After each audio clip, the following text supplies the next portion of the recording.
नमस्कार, मी Sandeep Desai. Top 9 bulletin मध्ये आपल्या सगळ्यांचं स्वागत. सुरुवात करूयात गोळीबार प्रकरणाच्या टॉप 9 बातम्या. भाजप आमदार गणपत गायकवाडांवर फडणवीस कारवाई करतील अशी अपेक्षा. मंत्रिमंडळ बैठकीनंतर मंत्री शंभूराज देसाईंची प्रतिक्रिया.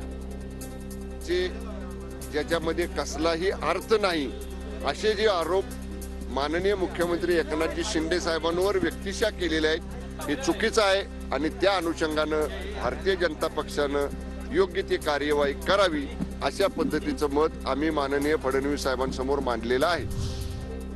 भाजप आमदाराचेच मुख्यमंत्री शिंदेंवर गंभीर आरोप, तरी कारवाई का नाही? ठाकरे गटाचा भाजपला सवाल.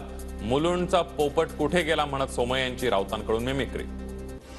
कोबडा नागडा पोपटलाल हिशोब तर द्यावाच लागेल, हिशोब द्यावाच लागेल ना. आता मग आता एकनाथ शिंदेकडे हिशोब माग.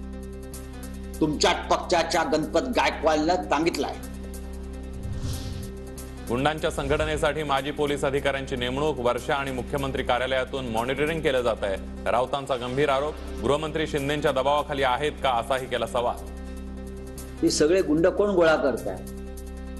त्याच्यासाठी एका माजी पोलीस अधिकाऱ्याची नेमणूक केलेली आहे या गुंडांचं संघटन बनवण्यासाठी. हे तुम्हाला मी आता सांगतो, हे मागेही बोललोय. चार्जशीटच दाखल करत नाहीत आणि त्यानुसार त्या गुंडांना, अनेक गुंडांना जामिनाचा मार्ग मोकळा केला जातो. ही सगळी यादी लवकरच प्रसिद्ध होईल. महाराष्ट्रात गुंडांचं राज्य सुरू. गुंड हेमंत दाभेकरकडून श्रीकांत शिंदेंना वाढदिवसाच्या शुभेच्छा.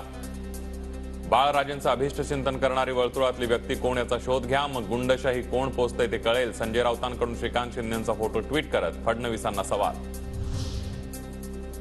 श्रीकांत शिंदेंच्या आदेशानुसार अनिकेत जावळकरांची पश्चिम महाराष्ट्र निरीक्षक पदावरून हकालपट्टी. गुंड हेमंत दाभेकरला श्रीकांत शिंदेंच्या वाढदिवसाला घेऊन गेल्यानं कारवाईची माहिती. सिमी या दहशतवादी संघटनेशी संबंधित असलेल्या आसिफ दाढीने घेतली अजित पवारांची भेट. आसिफ दाढी पिंपरी चिंचवडचा रहिवासी, त्याच्यावर हत्या आणि अपहरणाचा आरोप.